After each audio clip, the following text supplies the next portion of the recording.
read some shit I saw on social media or whatever. Alright. But it was like a violinist, like a violin player. He played for 45 minutes in the New York subway.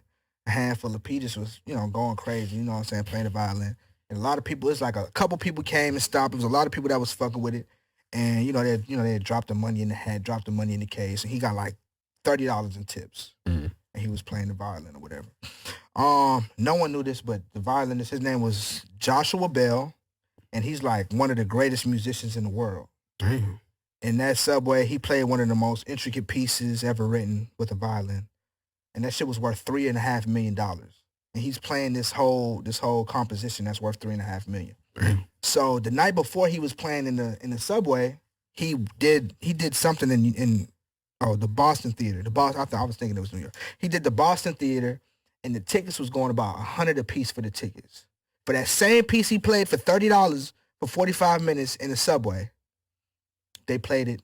He did it in front of a whole theater Right. for $100 a ticket, sold out. And the experiment, they said the experiment proved that extraordinary in an ordinary environment does not shine and is so often overlooked and undervalued. There's mad talented people all over the world, Right. crazy extraordinary talents across the world. But if they're not given the right opportunities, they're not given the right stage, then it's going to get undervalued.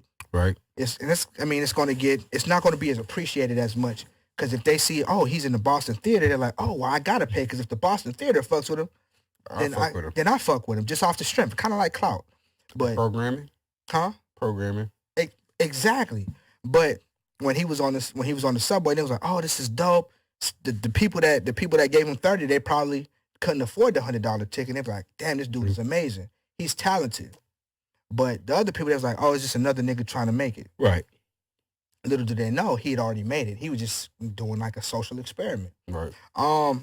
And that brings me to like we are all, that's kind of why I stopped being a rapper, bro. Right. It's like, you know what I'm saying? Like you can be as talented as you want. You can be as good as good as your craft as you want.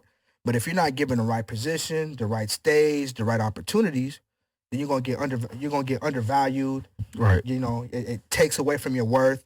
And it kind of removes it kind of takes away from the actual content and the substance. Shout out to Joshua Bell. That's genius. That's genius. You know what I'm saying, hands down. But I take it to where you gotta, if you feel unappreciated, you gotta go to a place that appreciates you. Right. Like you have to be at a place that appreciates you. And that's the thing that a lot of people miss out on, a lot of people forget about, that, oh, I just, I'm going to keep doing this, I'm going to keep grinding in front of these people, and hopefully somebody will take this out somewhere. But there used to be a saying, like, if you don't like master your hometown, or you don't master your home city, your home crowd, then you're not built to make it elsewhere. Right. But sometimes you got to branch out of your hometown, because there's always the crab in the bucket mentality. There's always that. There's always people that are gonna feel like, oh, that nigga just a local nigga. He ain't got shit on me. Right. So I can, I'm better than him, or he's not appreciated. I don't feel like we appreciate our homegrown talent as much. Pause, just in case, Yeah. You know what I mean? We don't appreciate the homegrown talent as much as we should. But how do you really, like, how do you maneuver that? Do you just say, fuck everybody else that didn't appreciate me and just go straight to find appreciation? And how do you go back to the people that are supposed to, that you want to appreciate you? Because when you want them to appreciate you, it's a different thing, and you hold resentment. Just like bitches. Like every bitch that I ever been with, that I said I had a relationship with, and I felt like I was unappreciated, she didn't see my worth or whatever have you. Right. That bitch never upgraded from me. And that ain't that ain't no pride shit, bro. But I've never seen a bitch that I was with upgrade.